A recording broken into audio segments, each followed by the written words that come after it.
شوہر کو بھائی کہہ دیا تو کیا حکم ہے؟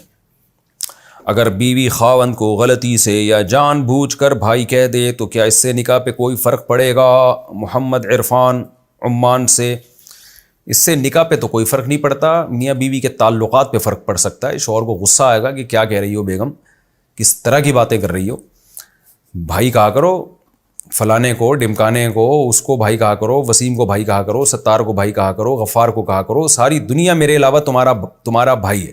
جیسے خاتون کو کسی نے انٹی کہہ دیا تھا تو اس نے بولا انٹی ہوگا تیرا باپ، تو شوہر کو بھی اسی طرح غصہ آ سکتا ہے۔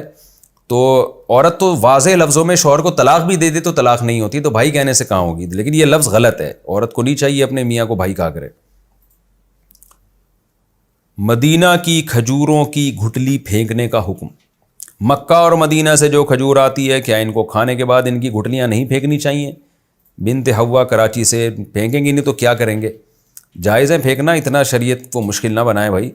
نبی صلی اللہ علیہ وسلم بھی تو گھٹلیاں پھینک ہی دیا کرتے تھے نا، مدینہ جا کے بھی گھٹلیاں پھینک دیا کرتے تھے، آج تک سارے اسلاف تابعین۔ نبی صلی اللہ علیہ وسلم نے فرمایا اپنے اوپر مشکل پابندیاں مت لگاؤ، فیشدد اللہ علیک، اللہ بھی تمہیں مشکل میں ڈال دے گا۔ پھر مغرب کی قصر نماز کیسے پڑھیں گے؟ سفر میں مغرب کی کتنی رکعتیں پڑھی جائیں گی؟ عدنان صاحب راول پنڈی سے۔ عدنان بھائی، مغرب کے جو 3 فرض ہیں، اسی طرح جو عشاء کے بعد 3 وتر ہوتے ہیں، ان میں قصر نہیں ہے، یہ پورے ہی پڑھے جاتے ہیں۔ سجدہ میں پاؤں زمین پر نہ لگیں تو کیا نماز ٹوٹ جائے گی؟ اگر سجدہ میں پاؤں ہوا میں بلند ہوں تو کیا نماز فاسد ہو جاتی ہے؟ زاہد خان۔ ویسے بائی دا وے زاہد خان، پاؤں کو سجدے میں ہوا میں بلند کرنے سے آپ کا مقصد کیا ہے؟ ہم نے جھنڈوں کو تو لہراتے ہوئے دیکھا ہے ہواؤں میں، پاؤں ہوا میں لہرانے کا کیا مقصد ہے آپ کا؟ یہ عمل خلاف سنت ہے۔ باقی نماز ہو جاتی ہے نہیں ہو جاتی، اس کا مدار اس پر ہے۔ اگر سجدے کے دوران تھوڑی دیر بھی آپ کے دونوں پاؤں میں سے ایک پاؤں بھی زمین پہ لگ گیا تو فرض ادا ہو جائے گا، سجدہ ادا ہو جائے گا، لیکن یہ خلاف سنت ہے۔ سنت مؤکدہ یہ ہے کہ آپ دونوں پاؤں زمین پہ اچھی طرح ٹکائیں اور کوشش کریں انگلیوں کا رخ قبلے کی طرف، اگر آسانی سے ممکن ہے تو سجدے میں پاؤں زمین سے اٹھانا یہ جائز نہیں ہے، لیکن اس سے نماز ٹوٹتی نہیں ہے، ٹوٹے گی جب آپ نے پاؤں زمین پہ لگے ہی نہیں، آپ کا مسلسل سجدے میں پاؤں زمین پہ اٹھا رہے، زمین سے اٹھا رہے، پھر نماز نہیں ہوگی، کیونکہ سجدہ ہی نہیں ہوگا، کیونکہ حدیث میں آتا ہے 7 اعضاء پر سجدہ ہوتا ہے۔ غسل کے بعد میت کا چہرہ دیکھنے کا حکم۔ کیا غسل دینے کے بعد میت کا چہرہ دیکھنا گناہ ہے؟ الیاس دیر۔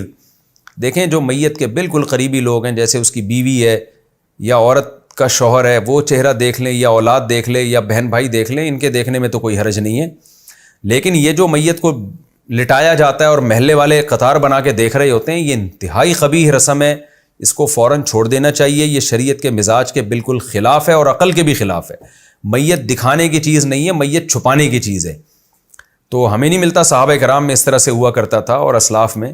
آج کل یہ بدعت چل پڑی ہے، ایک عجیب سی ایک بدعت، اس معنی میں کہ غلط رسم ہے، تو اس کو ختم کرنا چاہیے۔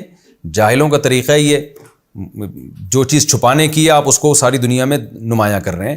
انسان جب سو رہا ہوتا ہے نا تو وہ نہیں چاہتا کہ اس وقت لوگ میرا چہرہ دیکھیں، کیونکہ چہرہ متغیر ہو جاتا ہے، اس پہ رونق ختم ہو جاتی ہے۔ جب آپ سو کے اٹھتے ہیں، منہ دھوتے ہیں، کچھ کھانا وانا کھاتے ہیں، تب چہرے کی رونق بحال ہوتی ہے۔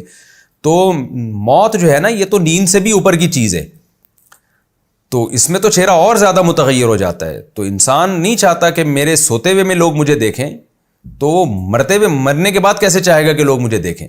تو یہ بے اکرامی ہے میت کی۔ ہاں، بہت ہی قریبی لوگ ہوتے ہیں، ان کے چونکہ محبت میں کمی نہیں آتی، کیونکہ ان کا اپنے قریبی ریلیٹو سے جو تعلق ہوتا ہے وہ اس کے چہرے کی بیس پہ نہیں ہوتا، وہ تو ایک قریبی تعلق ہوتا ہے۔ لیکن اجنبی لوگوں کے لیے، جن کا بہت ہی کوئی قریبی رشتہ نہ ہو، چاہے وہ کوئی بھی ہو، ان کے لیے ان کو دکھانا یہ ٹھیک عمل نہیں ہے۔ اور اگر اس سے میت کے جنازے میں تاخیر ہو رہی ہے، دفنانے میں تاخیر ہو رہی ہے، تو پھر تو بالکل ہی ناجائز ہے۔ تو یہ رسم فضول جاہلانہ رسم، اس کو ختم کر دینا چاہیے۔